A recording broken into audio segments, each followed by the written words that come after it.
The night the storm tore through Ravensbury estate, the heavens themselves seemed intent on announcing Lady Eleanor Whitcombe's arrival with theatrical fury.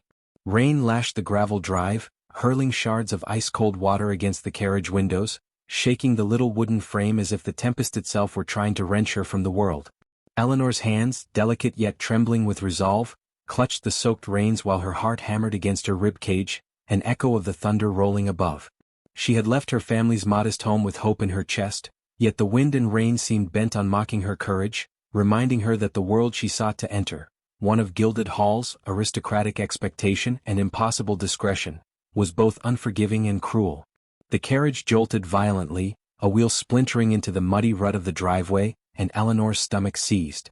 The driver cursed under his breath, his voice swallowed by the roar of the storm, while she tried to steady her racing thoughts.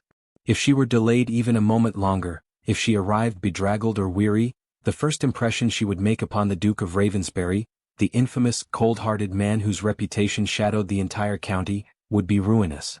Already, gossiping tongues waited like hawks for scandal. Already she felt their invisible eyes weighing her every move. Eleanor was acutely aware that one misstep, one tremor of fear, could condemn her before she even had a chance to prove her worth. The carriage came to a juddering halt at the great gates, which groaned under the gusting wind. She stepped down into the mud, skirts clinging to her legs, hair plastered to her pale cheeks, and shivered violently. The world smelled of wet earth and iron, a raw, biting aroma that made her chest tighten. In the distance, a shadow moved within the grand hall, tall and unyielding, Duke Alistair Ravensbury. His figure was statuesque against the lightning that fractured the night sky, his dark coat and polished boots absorbing the dim glow of the storm lanterns. Eleanor's first glimpse of him was nothing like the courtiers' whispered descriptions of a man swayed by vanity or arrogance. No, there was something in the rigid set of his shoulders, the deliberate calm of his gaze, that whispered of storms kept hidden and pain long endured. He did not speak immediately, merely observed her arrival with the same measured intensity that had earned him his fearsome reputation. Eleanor, aware that her soaked and trembling form must appear comical or pitiable, raised her chin in silent defiance. She would not allow the storm, or the Duke's scrutiny, to rob her of her dignity. But in that instant, beneath the surface of his stern, imperious presence, she caught a flicker of curiosity, something almost imperceptibly human. It passed too quickly to define, yet it unsettled her in the most peculiar way. "Lady Whitcombe," his voice finally broke the silence, a low, resonant timbre that seemed more accustomed to command than greeting. Eleanor's throat tightened as she forced herself to answer, her own voice quivering with controlled composure. "Yes, Your Grace." It was the only acknowledgement allowed, and yet in the depth of her words, she poured every ounce of courage she possessed. A servant rushed forward to assist her with the luggage, but the Duke's sharp, clipped instruction halted the man's movement. "Leave her be," he said, each syllable deliberate, almost a challenge to the storm itself. Eleanor's pulse raced. Was it concern or merely a test? She could not tell, and that uncertainty both terrified and intrigued her. The entrance hall was vast, echoing with the storm's fury as if the house itself breathed in tension. Eleanor's wet skirts left dark marks on the polished floorboards, each step a declaration of her intrusion into this world of wealth and rigid expectation. She noticed the portraits lining the walls, ancestors whose gazes seemed to judge her audacity in claiming this space, and for a moment, a shiver of humility mixed with determination coursed through her veins. Here, in this grand hall, she would either rise to the dignity required of her or crumble beneath the weight of it. The Duke did not offer her a seat nor a warm greeting by the fire. Instead, he led her silently to a small chamber adjoining the hall, where a single lantern cast pale shadows across the high walls. Eleanor's breath caught at the austerity of the room, the absence of frivolity, the strictness of order that spoke volumes of the man she had come to serve. She placed her hand lightly upon the edge of a writing desk, feeling the cool wood, and for a moment, allowed herself to imagine the life she might lead here. A life disciplined and structured, yet not devoid of purpose or meaning. And then the storm's violence made itself felt in a new form. A knock at the chamber door, insistent and urgent. Eleanor turned to see a young footman, hair plastered to his forehead, bearing news of a minor carriage accident at the stables. Horses were frightened, a wheel broken, and the storm had grown even wilder.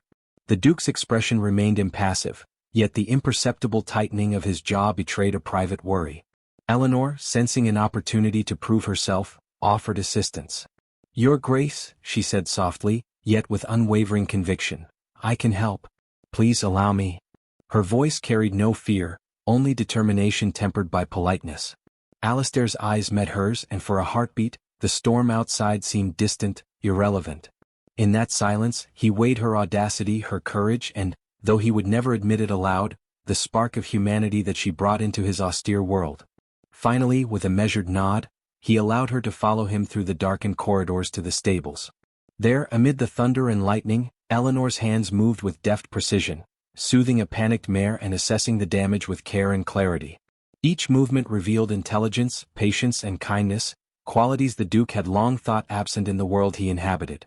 And as he observed her, standing soaked but unbowed, he felt a disquieting stir in his chest, an unfamiliar warmth that contradicted every reputation he had built. The storm raged on, but within the stables, a different kind of turbulence took hold, a quiet, fragile, and dangerous stir of possibility. Eleanor looked up at him, her eyes meeting his, and for a fleeting moment, the armor he wore slipped just enough to reveal the man beneath, a soul long disciplined into stone, yet undeniably human, capable of admiration, of gratitude, perhaps even of affection. And though neither dared to speak it aloud, both understood that this night of wind, rain, and a frightened horse, had changed something irrevocably. As the first cracks of dawn threatened to pierce the storm clouds, the Duke turned away, leaving Eleanor to tend to the animals, yet his gaze lingered, unbidden and unspoken, heavy with questions neither could yet answer. Outside, the tempest began to soften, but within the walls of Ravensbury estate, a far greater storm had begun, a storm of hearts and intentions, of courage and restraint, and of a quiet, inescapable fascination that neither rain nor reputation could entirely quench. Eleanor, wet and weary, paused at the stall door, sensing that this night had marked not merely her arrival, but the first tremors of a life she had only dared to imagine. And in that moment, as the storm whispered its final protest against the world, the Duke's voice, low, controlled, yet threaded with something Eleanor had never heard before, broke the silence. You have a boldness, Lady Whitcombe, perhaps more than I can endure. Her heart stilled. The words were neither threat nor praise, but the weight of them pressed upon her, setting in motion a conflict that would define the nights and days to come. The storm outside was fading, yet the storm between them had only begun. The scandal began the very morning after the storm, whispered in corridors before the dawn had even dared to touch the rooftops. A servant, breathless and trembling, had claimed to witness the Duke of Ravensbury guiding Lady Eleanor Whitcombe through the library, her hand brushing against his sleeve in a manner both delicate and deliberate. By the time the news reached the upper floors, the gossip had grown into something fierce and unnatural, fueled by imagination and malice. Eleanor's cheeks burned with indignation, for she had done nothing save assist a man wounded in pride and burdened with responsibility. And yet, the eyes of society, always watchful, always cruel, fell upon her with suspicion, murmuring that her position in the estate might bring ruin to herself or worse to the Duke. Alistair, for his part, moved through the day as if carved from obsidian, each step precise, each word measured, yet a storm of irritation and unspoken concern roiled beneath his calm exterior. He had never been one to indulge in frivolous attention, nor had he ever tolerated impertinence among those in his household. And yet, Eleanor's presence stirred something indefinable, something that made him notice the tilt of her head when she listened, the gentle precision with which she tended the minor injuries of the staff, the way her laughter, soft and unforced, cut through the rigidity of the household like sunlight through frost. The first token came on the third day, carefully placed upon her writing desk as if it had always belonged there. A single pressed violet, its edges tinged with the faintest gold, accompanied by a note penned in Alistair's tight, precise script. For courage where most falter, Lady Whitcombe. Eleanor held the delicate flower between her fingers, inhaling the faint fragrance of damp earth and distant spring, and felt a thrill of something entirely new. Curiosity, yes, but more dangerously, a warmth she dared not name. How extraordinary, she thought, that a man reputed for his coldness could communicate such subtle admiration. She tucked the violet into her gown, a secret she alone would cherish, and allowed herself a quiet, victorious smile. But the world outside their private interactions remained merciless. During morning lessons in etiquette and art, Eleanor caught the sharp, sidelong glances of the household staff, eyes brimming with curiosity, envy, and judgment. The governess whispered in tones barely above a sigh that the Duke's attention, however subtle, could elevate or ruin a young woman's standing, and that one careless step might undo every carefully maintained layer of dignity. Eleanor, though unsettled, met each whisper with poise, holding her chin high, her resolve solidifying. She would not be cowed, not by gossip, not by the heavy hand of society. She would earn her place not through flattery, but through quiet competence and unwavering grace. Alistair, meanwhile, orchestrated their interactions with a precision that bordered on tyranny.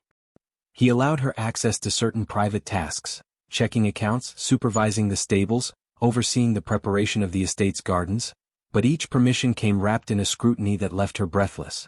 One evening, while tending the roses along the northern terrace, Eleanor caught the Duke observing her with a focus that seemed almost unbearable. Her fingers paused mid-prune, the delicate shears trembling slightly. "You handle the gardens with more care than some handle their titles," he remarked, voice low, carrying both approval and warning. Eleanor blinked, caught between pride and fear. "Your Grace," she replied softly, "it is only that every living thing deserves attention, even in the smallest measure." He inclined his head, an almost imperceptible gesture, and for a moment the air between them was charged with a quiet, dangerous electricity. The world beyond the walls, the courts, the gossip, the rigid expectations of nobility, was irrelevant. Here, in the midst of damp soil and fragrant blooms, they were alone, two souls circling one another with a mixture of caution and desire. Yet tension remained, a persistent undercurrent that neither could ignore. During a dinner hosted for neighboring aristocracy, whispers swirled like smoke, eyes flickering toward Eleanor as she passed the crystal glasses, her hands steady, her expression composed. Alistair's gaze, however, never wavered. He observed her movements with meticulous care, each small gesture catalogued, each subtle inflection of tone noted. A minor slip, an awkward stumble, a momentary flush, might have exposed vulnerability, but Eleanor carried herself with quiet dignity, and the Duke's hand, though hidden from view, remained clenched beneath the table, the only sign of his internal agitation. By the candlelit evening, small tokens multiplied.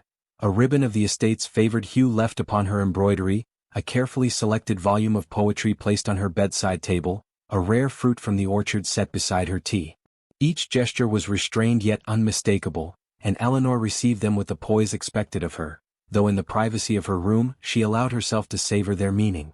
Love, subtle and secret, was emerging in the margins of her daily life, each act a ripple in the otherwise controlled expanse of the Duke's world. One afternoon she found him in the library, fingers brushing over the spines of ancient tomes. He spoke without looking at her, voice low and measured, "You read with too much curiosity. It unsettles those who believe knowledge is dangerous only in women." Eleanor laughed softly, a sound that startled him. "And yet knowledge is necessary for every living person, Your Grace. Even a duke cannot master his estate without it." The corners of his mouth twitched in the faintest acknowledgement of amusement, a rare fracture in the armor of his solemnity. For a fleeting moment, Eleanor glimpsed a man shaped by duty, loneliness and expectation, yet capable of humor and recognition. It was an intimacy that no court, no gossip, and no storm could touch, a private rebellion against the constraints of their world. Evening descended upon the estate with a hush, the household settling into the rhythm of routine, though whispers lingered in the corridors like faint echoes of distant thunder. Eleanor paused in the hall, considering the delicate balance she had achieved, surviving scrutiny, earning subtle admiration, and remaining invisible to the harshest judgments. Yet she knew, with a mixture of exhilaration and dread, that the Duke's attention was no quiet, simple thing. It was a current under the surface, pulling, insistent, unrelenting.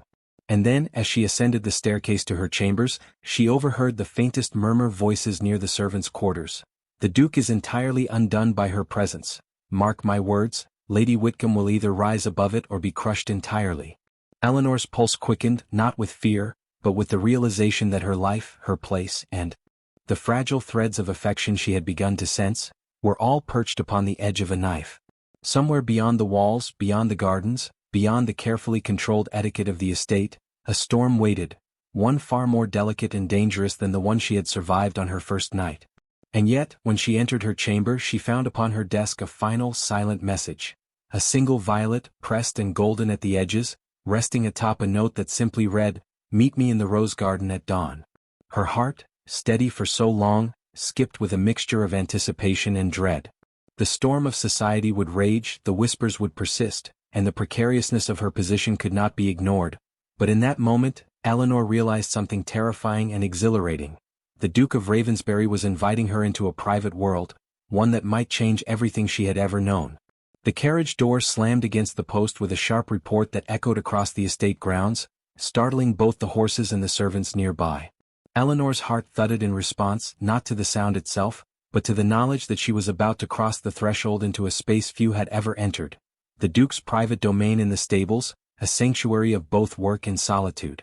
The morning air clung to her damp hair and the hem of her skirts, a faint chill crawling along her skin, yet she pressed forward with steady resolve. The violet he had left the night before rested between her fingers, fragile and fragrant, and it seemed to pulse with the weight of unspoken promises. Alistair awaited her among the quiet shadows, standing tall beside the stall of the Duke's prized mare. He looked every bit the unyielding figure that society believed him to be, yet the slightest crease of his brow betrayed an internal struggle. Eleanor's gaze swept over the expanse of the stables, the scent of hay and damp leather filling her senses, but it was his presence that grounded her, more formidable and magnetic than any storm she had faced. "You are punctual," he remarked, voice measured but carrying an undertone that made her pulse stutter. "I had hoped you would reconsider." "I had no intention of doing so," she replied, keeping her voice calm, though a tremor of anticipation betrayed her. She stepped closer to the horse, offering a hand to soothe its tense flank. The animal, recognizing her gentle touch, relaxed slightly, and Eleanor allowed herself a quiet sense of triumph. It was a small victory, yet in this world of rigid hierarchy and whispered judgments, even the smallest triumph carried enormous weight. Alistair observed her without comment, his dark eyes sweeping over her carefully. Each movement she made, adjusting the bridle, smoothing the animal's mane, brushing away stray strands of hair, was catalogued with meticulous attention. The world outside the stables, with its expectations, its gossip and its fragile etiquette, seemed to dissolve. For a brief, suspended moment, it was only the two of them and the horse that bridged the distance between them.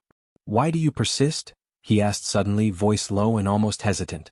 Eleanor straightened, startled by the rare note of vulnerability in his tone. "I persist," she said softly, "because it is necessary. Because fear, while natural, cannot govern every decision. And because some truths demand attention even if it brings trouble."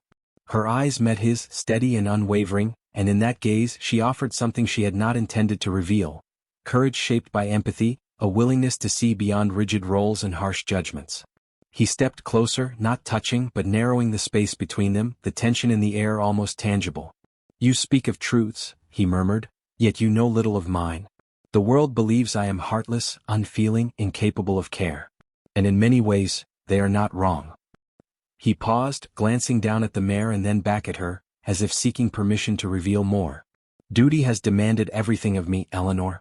Every thought, every movement, every measure of compassion has been rationed and accounted for.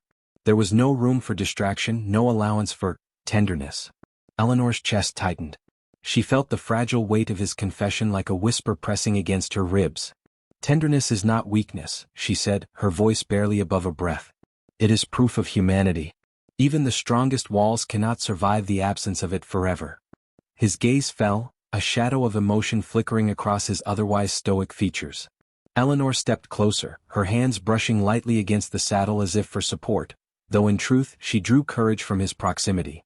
"You have borne your responsibilities with admirable fortitude," she continued. "But even fortitude requires respite. Even the hardest hearts may be stirred, if given a gentle enough hand." Alistair's jaw tightened, a tremor of emotion passing across his face. He studied her as though measuring the sincerity of her words, weighing them against every lesson of duty, every expectation of society, every fear he had cultivated through years of isolation. Eleanor held his gaze without flinching, allowing the silence to stretch, to press upon them both, until it was almost unbearable. Finally he spoke, voice barely above a whisper. "And if that hand were to be offered, if it were extended despite the world's judgment, would you not fear what might follow? Would you not fear the ruin that such a connection might invite?" Her reply came with unwavering resolve, though her fingers clenched the violet nervously. "I fear nothing that is born of sincerity. If the heart is honest, if the intent is pure, then the world's whispers hold no dominion over it." For a long moment he said nothing. The mare shifted her weight, a gentle snort filling the silence, yet the tension lingered like fog over the fields. And then, slowly, Alistair reached forward, not in touch but in acknowledgement.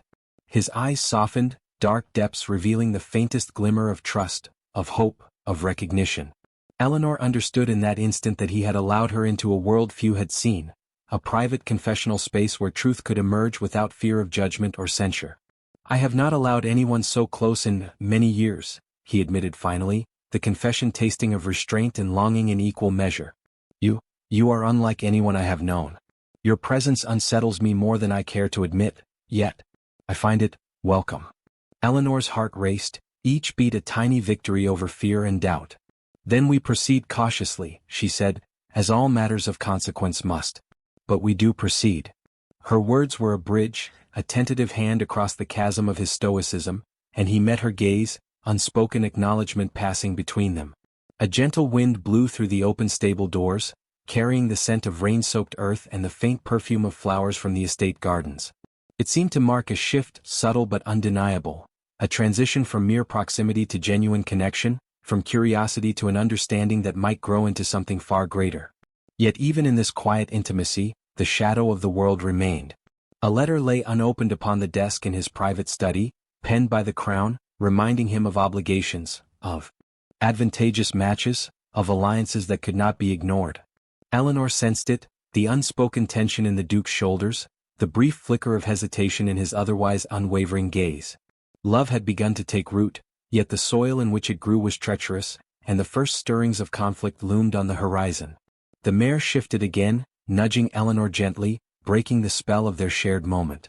She stepped back, brushing her hands against her skirts, aware of the fragile precipice upon which they both teetered. Alistair's eyes followed her every movement, intent and unreadable, yet softened in a way that spoke of unspoken admiration, of tentative trust, of a burgeoning, perilous hope. "Tomorrow," he said finally, voice low and deliberate, "we continue this, carefully. But know this, Lady Whitcombe, once begun, the heart is not easily restrained. And yours has begun to reach places I thought long sealed." Eleanor's lips parted, yet no words came, for the truth of his statement resonated with something deep and unyielding in her own heart. She nodded quietly, understanding both the promise and the peril, the intimacy and the danger that lay ahead.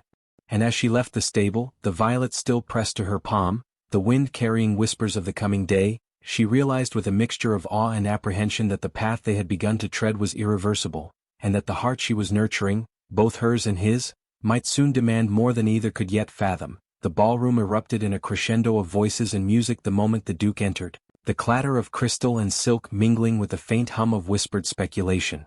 Eleanor stood near the grand windows, her gown a cascade of deep rose silk that caught the candlelight with every subtle movement. The heat of expectation pressed upon her chest. She could feel every gaze, every heartbeat of the assembled aristocracy, as if the very walls themselves were conspiring to test her courage. She had learned to move with grace under scrutiny, yet tonight, the scrutiny was heavier than ever, for it was not just the world she faced, it was the heart of the man who had quietly undone her defenses. Alistair's entrance silenced many of the conversations, a wave of authority and presence sweeping through the room. His coat, perfectly tailored, gleamed beneath the chandeliers, and the sharpness of his gaze seemed to carve a path directly to Eleanor. There was no announcement, no flourish of fanfare, yet every eye turned to him, every whisper ceased, and the Duke of Ravensbury, feared and implacable, commanded attention without effort. Eleanor felt her pulse quicken, not from fear, but from the recognition that in this moment, their private world might collide with the glare of society. The orchestra struck a soft waltz, a melody both delicate and insistent, and Eleanor allowed herself to breathe, to steady her hands upon the carved marble windowsill. She knew the expectations: to maintain composure, to avoid impropriety, to never reveal more than a carefully measured emotion. And yet, as Alistair approached, the careful walls of her restraint trembled. He bowed briefly, almost imperceptibly, and Eleanor curtsied with the precision of a practiced lady, yet her eyes met his, and in that exchange the world beyond them, the whispers, the judgments, the rigid codes of etiquette, faded into irrelevance. "You look formidable," he murmured, low enough for only her to hear, his voice a velvet shadow in the midst of opulence. Eleanor's lips curved in the slightest acknowledgement, her pulse betraying the faint thrill his proximity always invoked. "You are equally so, Your Grace," she replied, her voice steady, though her fingers ached to brush the edge of his sleeve, to confirm that he was real and not merely the subject of society's rigid expectations. They moved through the crowd with practiced courtesy, exchanging pleasantries and nods, yet each interaction was measured, every glance a secret conversation only they could comprehend. A minor mishap, a spilled glass of wine upon the edge of a tray, prompted Eleanor to act swiftly, saving the host from embarrassment, and Alistair's gaze followed every step. The Duke's admiration was no longer subtle, though society remained blind. His eyes lingered on her with intensity, tracing her every gesture as though memorizing the lines of her form, the cadence of her movements, and the quiet authority of her presence. A tray of delicacies passed near them, and Eleanor hesitated for only a moment before selecting the smallest tart and offering it with a smile to a neighboring guest, the simplicity of the gesture drawing a soft murmur of approval. Alistair's lips twitched in the faintest acknowledgement, a private signal of his appreciation. Moments like these were fragile victories, small yet potent, hints of intimacy stitched into the fabric of public propriety. Later, as the candles burned lower and the orchestra softened into a lull, Alistair guided her to the terrace, away from the prying eyes and expectant whispers. The night air was crisp, carrying the faint scent of frost and distant pine, and Eleanor drew a breath she had scarcely realized she was holding. The world beyond the terrace was a blur, yet the weight of anticipation pressed upon her like a tangible presence. "You have endured the scrutiny with admirable fortitude," he said, his tone deliberate, yet beneath it shimmered a warmth she had longed to witness.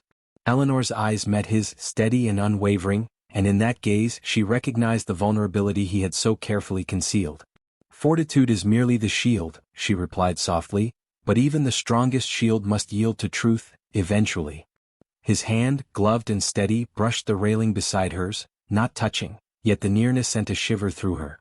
"Then know this," he murmured, voice low, urgent, "I have tried to resist. I have told myself that propriety, expectation, and duty must govern my every movement.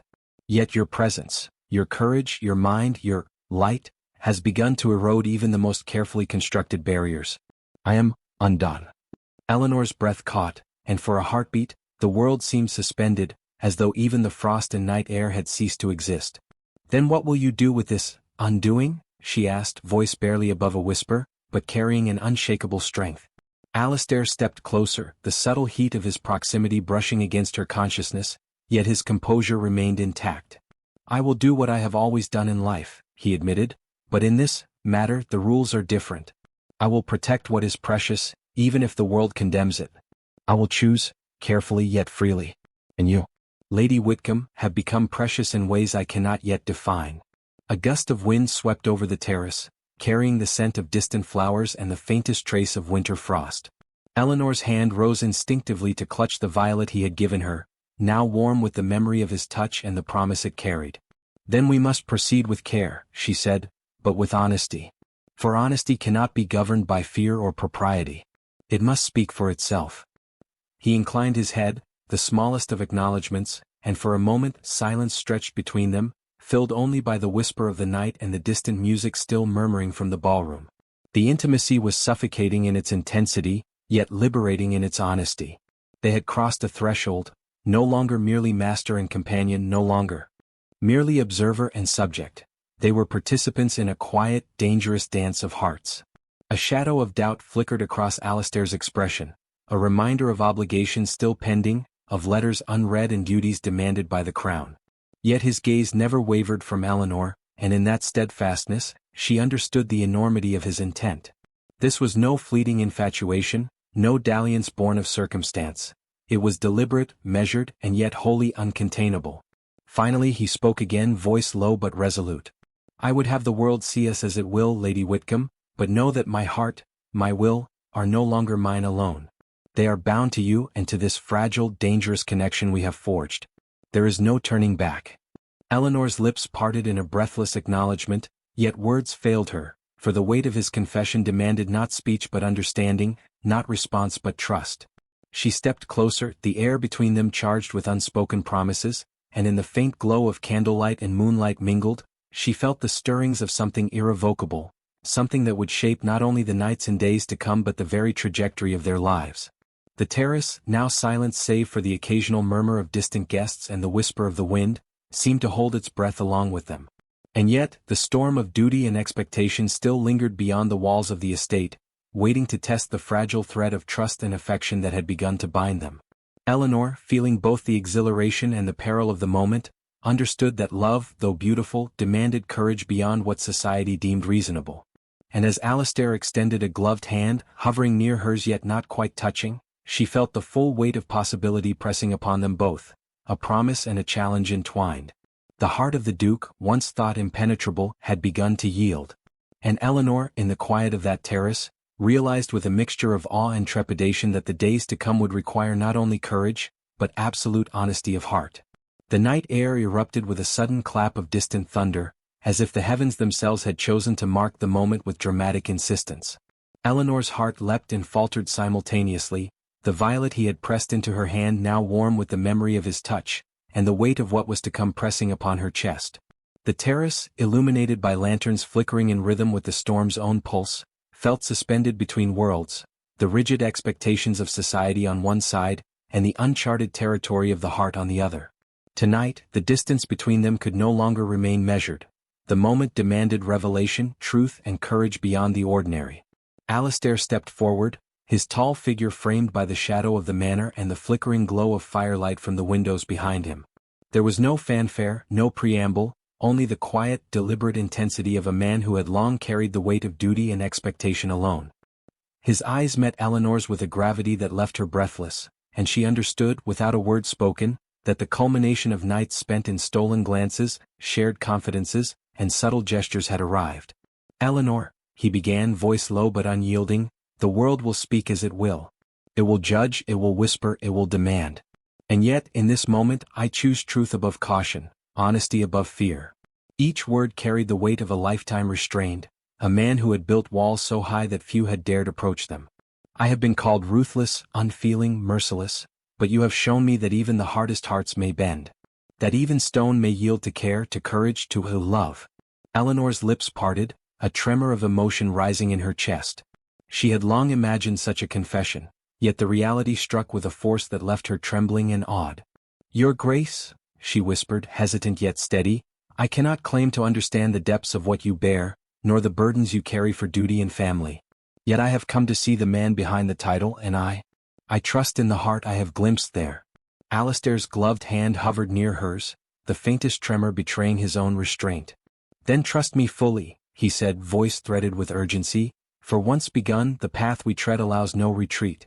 My heart is no longer mine to guard, it is entwined with yours. And if you will have it, I offer not only protection, not only devotion, but a life shared in honesty, in respect, and in the quiet certainty that you are my greatest truth." Eleanor stepped closer, her fingers brushing against his, tentative yet charged with intent. The violet between them seemed to pulse, a symbol of fragile beginnings and undeniable connection. "And if the world resists?" she asked softly, though she already knew the answer that stirred in the depth of his gaze. "Let them resist," he replied, firm yet tender. "We are not bound to the world's approval. Our lives are our own to define, and I will defy rumor, expectation, and reproach for the sake of this, for you." His voice lowered, intimate, as if the storm beyond the terrace were nothing compared to the tempest he had carried within for years. The wind gusted suddenly, lifting Eleanor's gown slightly and curling loose strands of hair across her face. Alistair reached forward instinctively, brushing them aside with a reverence that left her chest tight and trembling. It was not desire that moved him alone, nor impulse, but a careful, deliberate acknowledgement of her worth, her courage, her presence in a world that had often tried to erase her. Eleanor began, her voice catching, "I never imagined that a life such as yours, structured, measured, so heavily burdened by expectation, could leave room for," she faltered, unable to name the depth of feeling swelling within her. "For love?" he supplied softly, the single word carrying more weight than the music of any ballroom or the declarations of any court. Eleanor nodded, the simple acknowledgement trembling on her lips, and in that nod lay more understanding than 1,000 whispered letters or veiled gestures could ever convey. Alistair's hand finally closed over hers, a firm yet gentle clasp that bridged the space between restraint and surrender. "Then let us proceed," he said, his voice quiet but resolute, "with courage, with honesty, and with the knowledge that our hearts, once surrendered, cannot be taken back. I offer you mine, Eleanor, freely, without reservation, without fear." Tears pricked her eyes, unbidden yet welcome, for they were not born of sorrow but of recognition, of a triumph over the years of caution and guarded walls she had observed in him. "And I accept," she whispered, "with every measure of heart and will I possess." Their fingers intertwined fully, a union of trust, defiance, and burgeoning love, and for a moment, the world outside ceased to exist, leaving only the quiet sanctuary of understanding and devotion. The storm softened, the first hints of dawn painting the horizon in pale gold, yet the tempest of life beyond the terrace remained. Letters awaited decisions, societal expectations lingered like specters, and the Duke's obligations loomed as inevitable reminders that even in victory, caution must remain. Yet in that fragile, suspended instant, they were neither bound nor constrained, they were simply two hearts, acknowledged and intertwined, poised at the threshold of possibility. Alistair's voice broke the silence once more, tender and deliberate. "Eleanor, know that whatever trials may come, whatever whispers or demands arise, we face them together. My life has been ruled by duty, yet now, it will also be ruled by love. And you are its heart." Eleanor's breath came in small, steadying gusts. She felt the enormity of the declaration, the weight of responsibility and freedom intertwined, and yet the courage that had brought her through storms, scrutiny, and fear carried her onward. "Then we faced them," she said simply, resolute, "together." They lingered there, fingers clasped, hearts racing in unison, the dawn spilling golden light across the terrace and the first breath of morning mist curling along the gardens. There was triumph, yes, but also a quiet understanding that the challenges ahead would test both resolve and devotion. Love had been declared, yet the fragility of circumstance remained, like frost upon the petals of a flower freshly awakened to sunlight. A distant carriage rolled across the estate drive, and the sound of hooves echoed sharply against the rising light, a reminder that the world beyond their terrace waited, impatient and unrelenting. Alistair's gaze flicked briefly toward the manor, then back to Eleanor, and she understood the unspoken message. Their union, though begun in courage and honesty, would not escape the scrutiny of eyes ever watchful, ever ready to judge. Yet as they stood together, the violet still clutched in Eleanor's hand, the storm behind them and the dawn ahead, a profound certainty settled between them. Whatever trials might come, whatever judgments might descend, they had chosen each other freely, wholly, and irrevocably. The Duke of Ravensbury, once feared and impenetrable, had offered his heart, and the woman who had quietly, steadfastly earned it had accepted. And as the first rays of sunlight touched the frost-kissed gardens, Eleanor felt the stirrings of an extraordinary truth, that even in a world ruled by duty, propriety, and expectation, the heart, when honest and brave, could find its own path, could claim its own joy. Yet in that moment of triumph, a shadow lingered at the edges of the estate, a reminder that the world beyond their terrace would not be so easily silenced. Their hearts were bound, yet the path ahead remained uncertain, the dawn promising both promise and challenge, and Eleanor knew with a mixture of exhilaration and trepidation that their story, though begun in courage, was far from over.